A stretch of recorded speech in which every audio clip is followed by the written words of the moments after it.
이제 우리 찬송하시겠습니다. 주 하나님 독생자 예수 날 위하여 오셨네. 살아계신 주 함께 찬송하시겠습니다.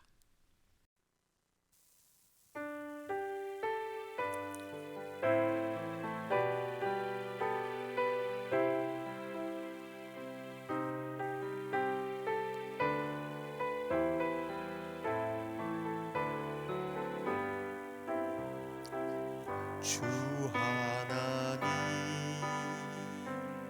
독생자 예수 날 위하여 오시었네. 내 모든 죄 다 사하시고 죽음에서 부활하신 나의 구세주 살아계신 주 나의 참된 소망 걱정 근심 전혀 없네. 사랑해 주네.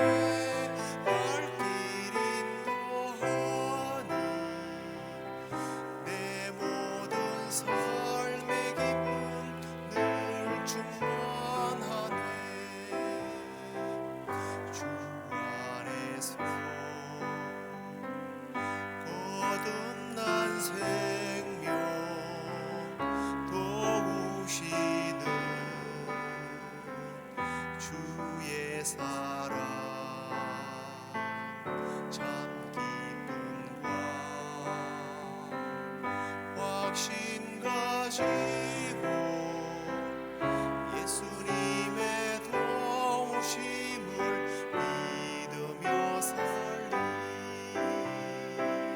살아계신 주 나의 참된 소망 걱정 근심 전혀 없네. 사랑해 주네. 발길 인도하니 내 모든 삶의 기쁨 늘 충만하네. 언젠가 주 뵐 때까지 주를 위해 싸우리라. 승리의 길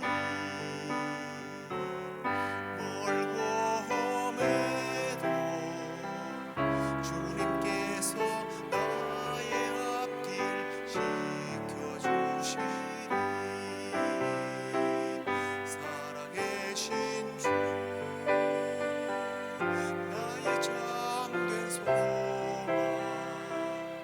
걱정 근심 전혀 없네. 사랑해 주네. 발길 인도하니 내 모든 삶의 기쁨 늘 충만하네.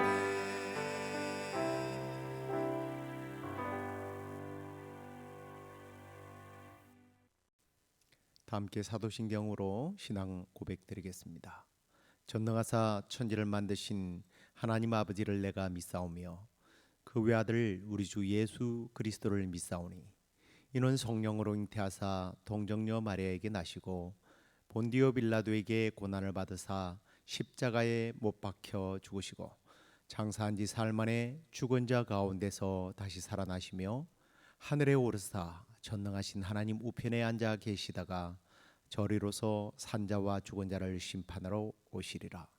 성령을 믿사오며 거룩한 공회와 성도가 서로 교통하는 것과 죄를 사하여 주시는 것과 몸이 다시 사는 것과 영원히 사는 것을 믿사옵나이다. 아멘. 찬양 하나 더 하도록 하겠습니다. 주의 이름 높이며 함께 찬양하시겠습니다.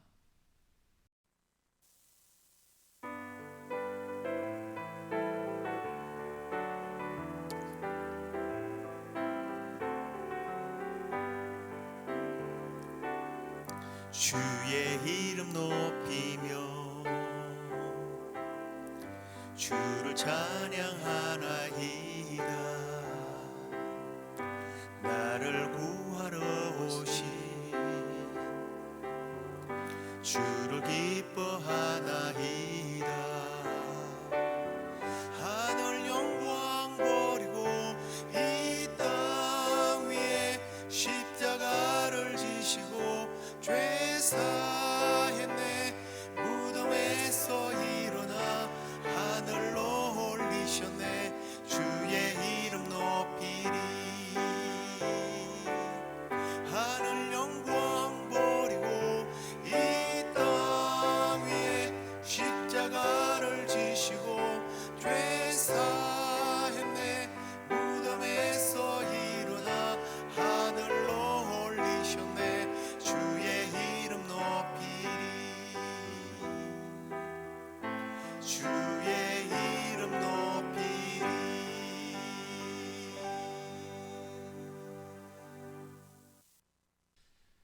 하나님 말씀 고린도전서 15장 20절 말씀입니다.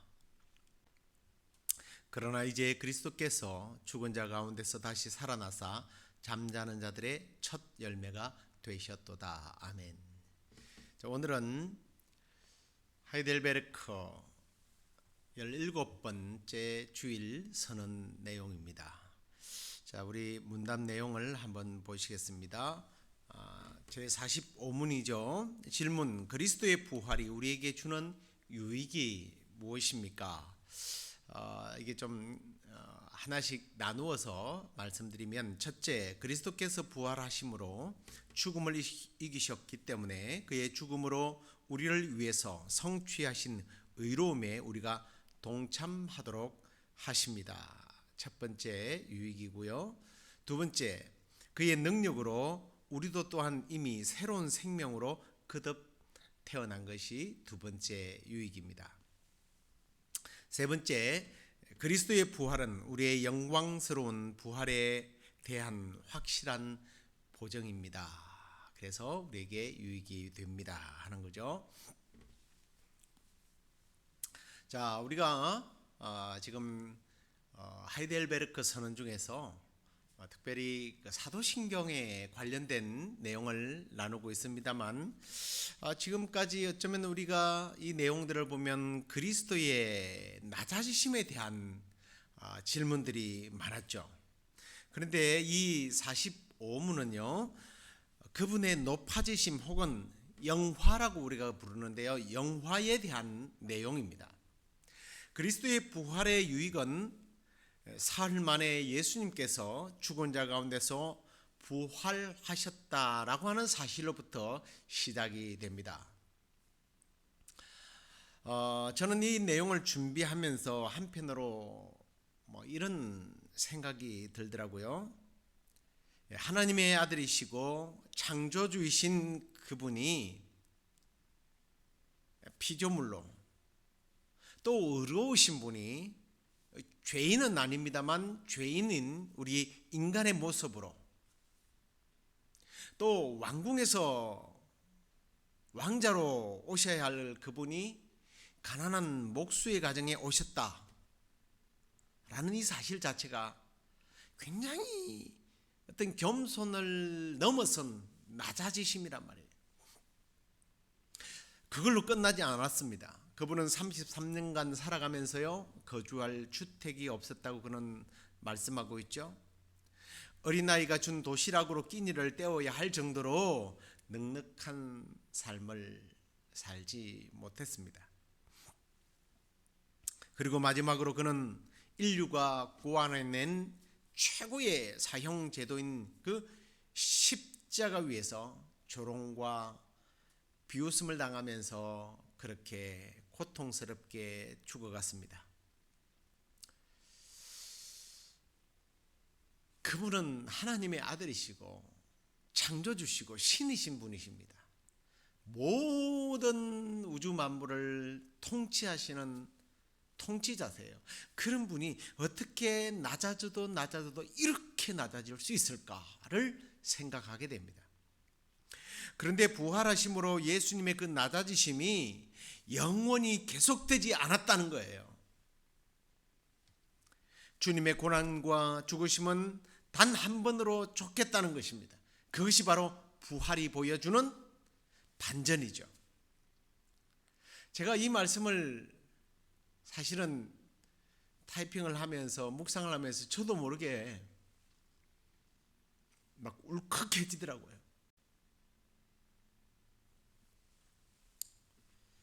사실 우리는 예수님의 죽으심과 그 부활하심을 언제나 나에게 적용할 때 그 죽으심과 부활하심이 얼마나 앞에서 질문도 우리에게 유익이 됩니까 그랬는데 내 편에서만 묵상을 하고 생각해 봤거든요.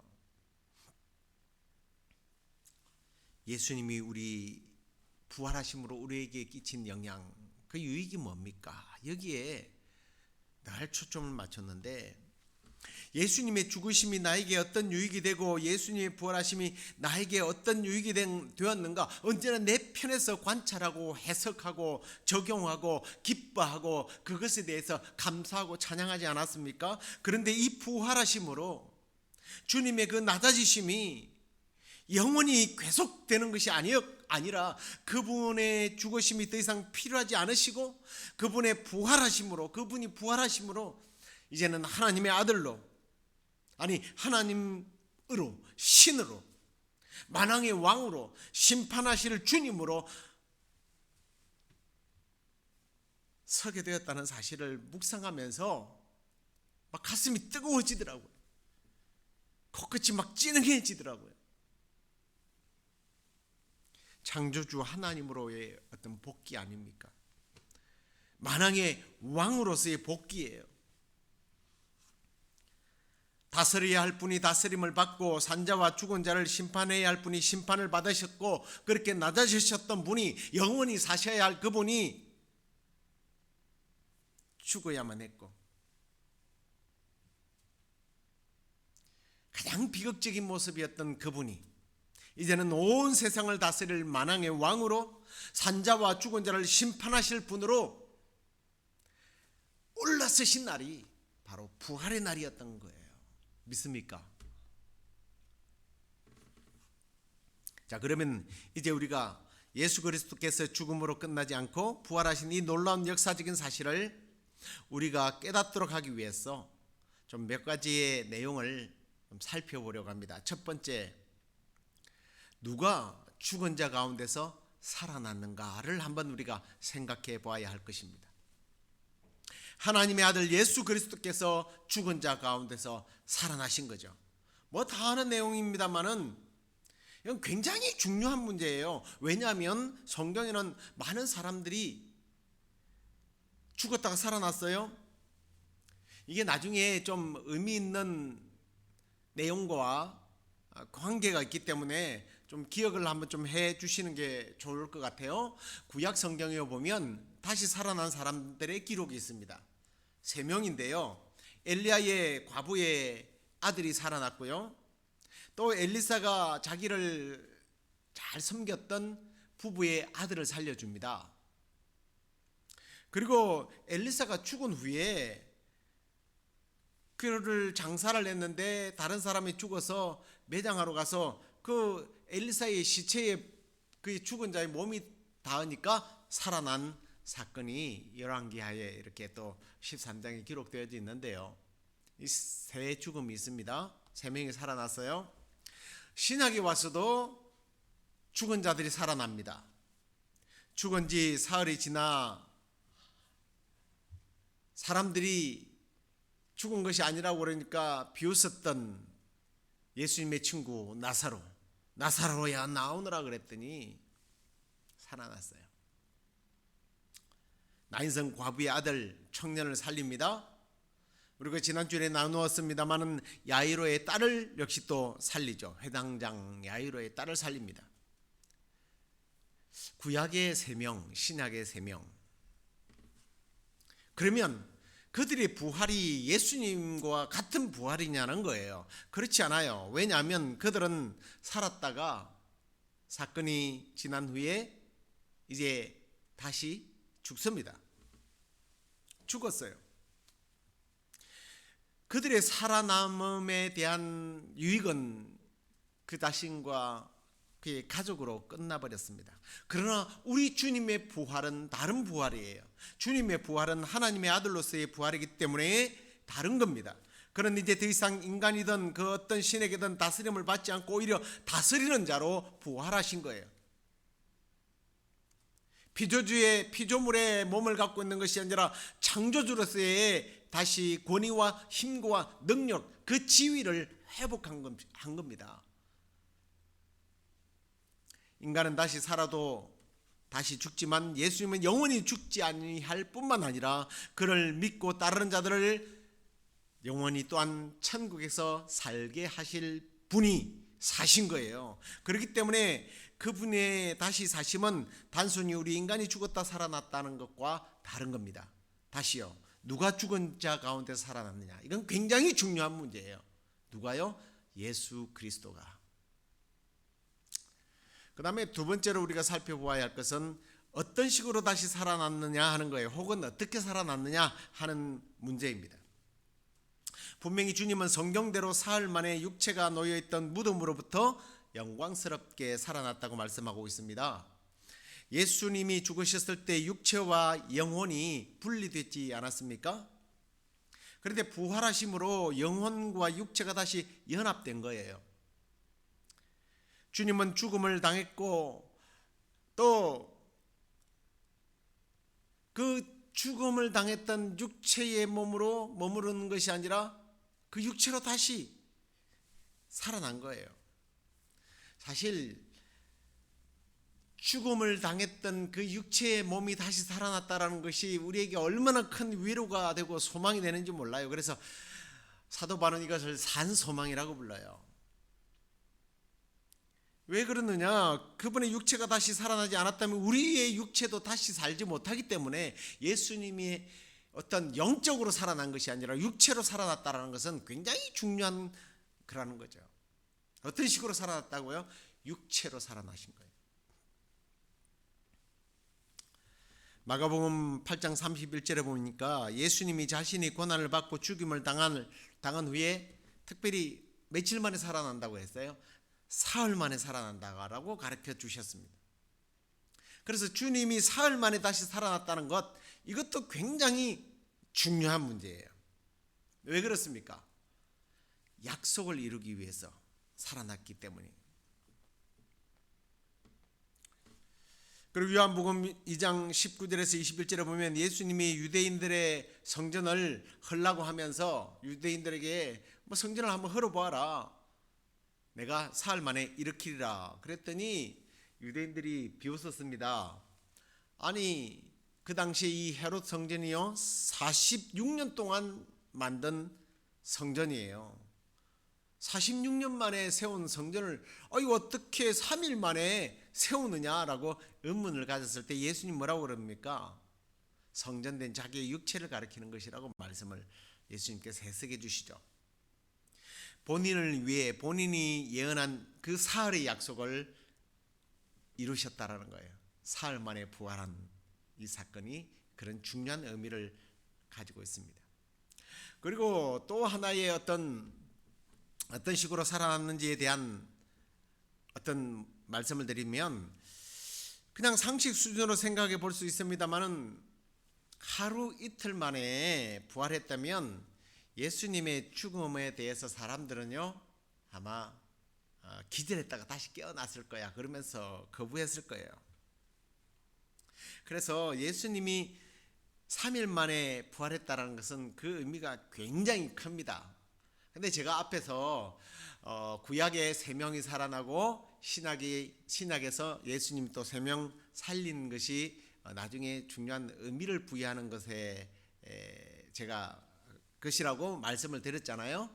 자, 보십시오. 구약에서 3명, 신약에서 3명이 있는데 성경에서 이 3이라고 하는 말은요, 굉장히 중요한 의미를 갖고 있어요. 그건 하나님을 상징하기 때문입니다. 그리고 생명을 상징합니다. 그래서 죽었다가 다시 살아난 사건이 구약의 3명, 신약의 3명이에요. 하나님을 뜻하고 생명을 상징합니다. 그런데 이 3이라는 숫자가 어떻게 완성이 돼요? 3일 만에 예수님이 또 부활하시죠. 자, 333이 계속 연결돼요. 근데 자, 3명이 살아나죠. 구약에서 3명이 살아나고 신약에서 3명이 살아납니다. 그런데 예수님이 몇 번째 살아나요? 6명 더하기 1, 7이죠. 7. 7번째로 살아나요. 근데 이 7번째라고 하는 것은 또 구약에서는요, 성경에서는요, 성경 문화에서는 완전수를 의미합니다. 자, 이게 3일 만에 살아나고 예수님이 7번째 살아났다. 이게 굉장히 우연 같지만 철저한 하나님의 섭리와 예언이 맞아떨어진 그런 역사적 사건이 예수님의 부활이라는 점을 여러분들이 좀 기억하시면 예수님이 어떤 식으로 살아났는지에 대한 이 묵상 가운데 참 가슴이 따뜻해지고 산 소망을 다시 한 번 더 확인하는 그런 시간이 아닌가, 저는 그렇게 생각합니다. 자, 세 번째, 그러면 예수님이 부활하신 목적이 무엇인가 하는 겁니다. 간단하게 이걸 이제 좀 요약을 해보겠는데요. 첫 번째는 예수님은 하나님의 영광과 자신의 영광을 위하여 살아나셨습니다. 예수님께서 요한복음 17장 1절에 보면 이런 기도를 해요.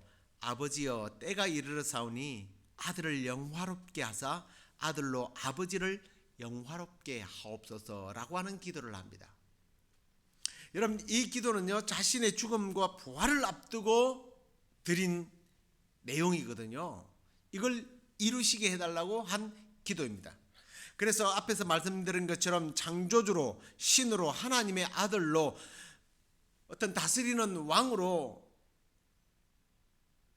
회복이 돼서 그로 인하여 하나님을 영화롭게 하고 자신 또한 그 영광을 얻게 해달라고 기도한 거예요. 그래서 예수님의 부활의 목적이 바로 하나님의 영광과 자신의 영광을 찾는 거예요.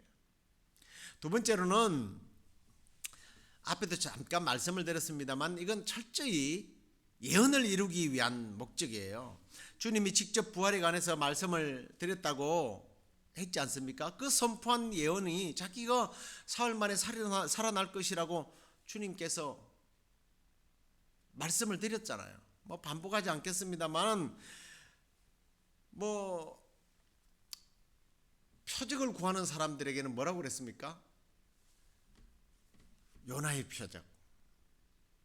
요나가 뱃속에서 사흘 후에 살아난 것처럼 자신이 그렇게 부활할 것을 예언하시지 않습니까?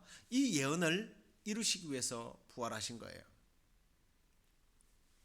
자, 그 다음에 이제 세 번째 목적입니다. 그분이 살아나신 것은 중보자의 직분을 계속 수행하기 위하여 부활하셨다는 거죠. 만약 예수님이 죽어 있었다면 중보자의 사명이 끝나버립니다. 예수님의 죽으심이 죄의 값을 지불하는 것, 이것도 굉장히 중요한 중보의 사역이죠. 죄의 값은 죽음 아닙니까? 사망이에요. 그냥 생명이 끝나버렸다. 그러면 죄는 용서받았는지 모르겠지만 우리가 천국에서 다시 부활해서 영원한 삶을 사는 것까지는 이루지를 못하는 거예요. 그러나 주님이 살아나심으로 그 영원한 생명을 우리가 받게 되었다는 거예요. 그래서 우리에게 부활과 그 영화를 보장하시기 위해서 다시 살아나신 거예요. 우리에게 천국을 누릴 수 있도록 그 중보하는 사역을 하기 위해서 주님은 사셨던 것입니다.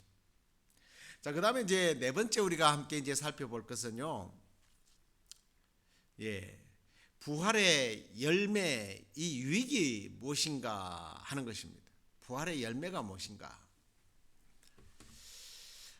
첫째로는 하나님의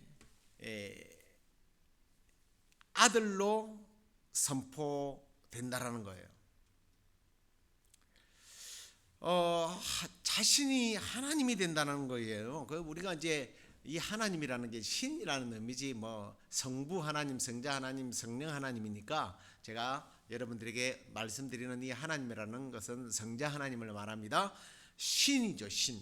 신으로서의 복귀를 말합니다. 그래서 우리는 그분을 한편으로는 뭐라고 불러요? 주님. 하나님도 주님이라고 부르지만 예수님도 주님이라고 부르게 됩니다. 이게 부활의 열매죠. 근데 이 부활의 열매가 예수님께만 관계 있는 것이 아니라 우리와 두 번째로는 관계가 있다라는 거예요. 예수님의 죽으심으로 인하여 그 은혜가 부활을 통해서 완성되어지는데 그 은혜는 성령을 우리에게 선물로 받는 것과 동시에 우리의 육체도 부활하게 된다는 거예요. 이게 사실은 우리에게 있어서 얼마나 놀라운 축복인지 모릅니다. 그래서 성경에는 예수님을 부활의 첫 열매라고 그렇게 말하는 거예요. 첫 열매라는 말은 그냥 한번 맺히고 끝나는 것이 아니라 계속 맺혀지게 될 거라는 겁니다. 이것이 바로 예수님의 부활하신 목적입니다. 이제 정리하고 마치죠. 십자가의 죽음을 통해 예수님은 우리의 죄값을 지불해 주셨습니다. 우리를 의롭게 하셨습니다. 여기서 그분의 중보사역이 끝난 것이 아니라 다시 살아나심으로 하나님께는 영광을, 또 자신도 신의 영역으로 영광을 회복하셔서 그 신적인 영광과 능력으로 우리를 죽음에서 부활할 수 있도록 산소망을 주셨다는 겁니다. 믿습니까?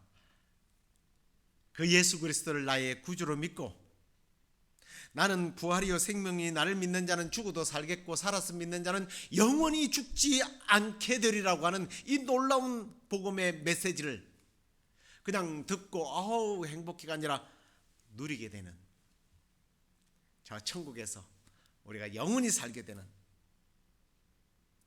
이 놀라운 복을 허락해 주신 우리 주님께 우리 계시록에 나오는 그러한 고백처럼 찬송과 존귀와 영광과 능력을 세세토록 돌릴지어다.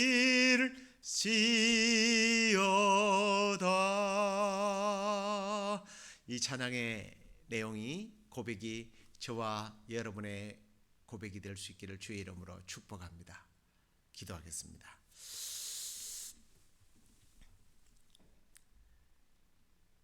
죽음으로 모든 죄값을 지불하여 우리를 의롭게 하는 것으로 끝난 것이 아니라 다시 살아나심으로, 그것도 육체로 살아나심으로 우리도 육체로 부활할 수 있는 산소망을 주시니 감사합니다. 예수님이 다시 살아나심으로 하나님의 영광과 그 신의 영광을 회복하셔서 그 능력으로 우리를 저 천국에서 살 수 있게 해주신 주님, 찬송과 존귀와 영광과 능력을 세세토록 받으시옵소서. 우리가 그 주님을 나의 구주로 삼는다는 이 놀라운 고백이 우리의 간증이 되게 하시고 이 말씀의 능력을 부여잡고 세상에 고달프고 슬프고 곤고한 일이 있다 할지라도 이 부활의 소망을 가지고 능히 일어서서 승리하는 우리 믿음의 성도들 되도록 주께서 인도해 주시옵소서. 지금 전 세계적으로 또 오미크론으로 인하여 많이 힘들고 어려운 상황에 있는 개인과 교회와 또 직장과 여러 공동체들이 있습니다. 주여, 보이지 않는 이 바이러스로 인한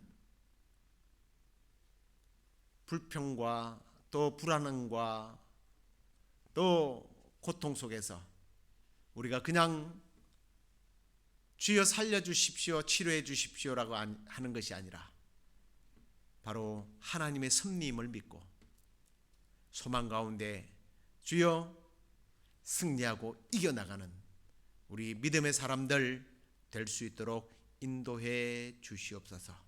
특별히 주님 기도합니다. 우리 한국에 지금 대통령 선거로 인하여 모든 세계가 두 쪽이 나서 서로 양립하고 싸우고 다투는 가운데 있습니다. 하나님, 분명히 왕은 하나님이 세우신다고 했는데 하나님께서 우리 조국 대한민국에 필요한 일꾼을 세워주셔서 정말 안정된 가운데 복음을 세계에 수출하는 복음의 강대국으로 귀하게 쓰임받도록 인도해 주시옵소서. 또 우리의 오늘 주 앞에 드려지는 모든 기도 가운데 풍성하게 응답해 주실 줄로 믿사옵고 예수 그리스도의 이름으로 감사하며 기도드리옵나이다. 아멘. 하늘에 계신 우리 아버지여, 이름이 거룩히 여김을 받으시오며 나라의 임하옵시며 뜻이 하늘에서 이루어진 것 같이 땅에서도 이루어지이다. 오늘날 우리에게 일용할 양식을 주옵시고 우리가 우리에게 죄 지은 자를 사하여 준 것 같이 우리의 죄를 사하여 주옵시고 우리를 시험에 들게 하지 마옵시고 다만 악에서 구하옵소서. 대개 나라와 권세와 영광이 아버지께 영원히 있사옵나이다. 아멘.